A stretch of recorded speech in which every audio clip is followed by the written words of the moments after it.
প্রধানমন্ত্রী তারেক রহমানের নেতৃত্বাধীন মন্ত্রিসভায় যুক্ত হচ্ছেন আরও ৪ জন। জানা গেছে, শুক্রবার সন্ধ্যায় মন্ত্রী হিসেবে শপথ নিতে যাচ্ছেন আব্দুল মঈন খান, আন্দালিব রহমান পার্থ ও শাচিং প্রজিরি। আর প্রতিমন্ত্রী হিসাবে মোহাম্মদ শামীম কায়সার লিংকন শপথ নেবেন। রাষ্ট্রপতি নতুন ৩ মন্ত্রী ও একজন প্রতিমন্ত্রীকে শপথ বাক্য পাঠ করাবেন। নতুন মন্ত্রীর তালিকায় নাম থাকা আব্দুল মঈন খান বিএনপির স্থায়ী কমিটির সদস্য। তিনি নরসিংদী ২ আসনের সংসদ সদস্য। আন্দালিব রহমান পার্থ বিজেপির চেয়ারম্যান। তিনি ভোলা ১ আসন থেকে নির্বাচিত হয়েছেন। শাচিং প্রজেরি বান্দরবান থেকে সংসদ সদস্য নির্বাচিত হয়েছেন।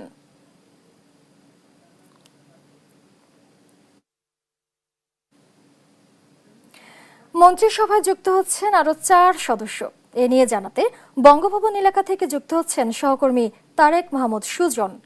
তারেক, নতুন মন্ত্রিসভার সদস্যদের শপথ নিয়ে কি তথ্য আছে, বিস্তারিত জানাবেন।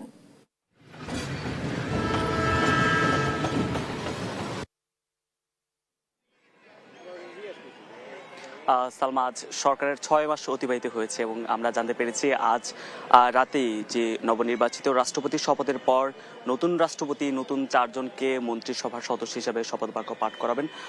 ৪ জনের নাম আপনি নিশ্চয়ই কিছুক্ষণ আগেই বলেছেন। তবে তারা যেই সব মন্ত্রণালয়ে দায়িত্ব পেতে যাচ্ছেন সেসব মন্ত্রণালয় হচ্ছে বেসামরিক পরিবহন ও পর্যটন এবং কৃষি, খাদ্য, বিদ্যুৎ ও জ্বালানি, স্থানীয় সরকার এবং তথ্য সম্প্রচার মন্ত্রণালয়ে এই রদবদল বা এই নতুন দায়িত্ব বন্টন হতে পারে বলে মন্ত্রিপরিষদ সূত্রে জানা গেছে। এবং একটু যদি বলে রাখি, এই ৪ জন সদস্য বিএনপি স্থায়ী কমিটির সদস্য ডক্টর আব্দুল মঈন খান, জাতীয় পার্টির চেয়ারম্যান ব্যারিস্টার আন্দালিব রহমান পার্থ, বান্দরবান থেকে নির্বাচিত সংসদ সদস্য শাচিং প্রজিরি ও গাইবান্ধা ৪ আসনের সংসদ সদস্য মোহাম্মদ শামীম কায়সার লিংকন। এবং আমরা এই সরকার তারেক রহমানের যেই সরকার গঠনের পরপরই জানতে পেরেছি যে ৬ মাস পর রদবদল হতে পারে অথবা যে কাউকে দায়িত্ব থেকে অব্যাহতি দিতে পারে, এমন তথ্য কিন্তু তখন সরকারের পক্ষ থেকে জানানো হয়েছিল। তো আজকে যে নবনির্বাচিত রাষ্ট্রপতি মির্জা ফখরুল ইসলাম আলমগীর তার যে শপথ গ্রহণ পাঠ করানোর পরপরই তিনি এই যে নতুন যে ৪ জন সদস্য তাদেরকে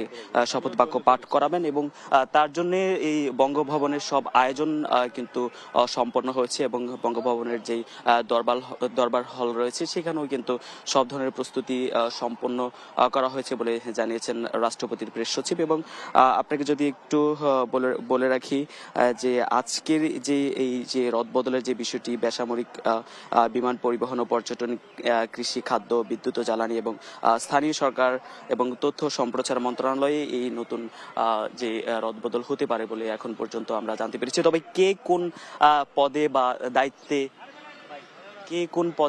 দায়িত্বে আসতে পারে এইটি কিন্তু এখন পর্যন্ত জানতে পারেনি। সন্ধ্যা 7:30টার পর নতুন রাষ্ট্রপতি মির্জা ফখরুল ইসলাম আলমগীর শপথ নেবেন। একই দিন কিছুক্ষণ পরেই তিনি নতুন এই ৪ জনকে মন্ত্রী পরিষদের সদস্য হিসাবে শপথ বাক্য পাঠ করাবেন। এরপরেই আমরা জানতে পারবো যে কে কোন মন্ত্রিসভায় দায়িত্ব পাচ্ছেন। তো এই ছিল বঙ্গভবনের সামনে থেকে আমার কাছে সবশেষ। সালমা।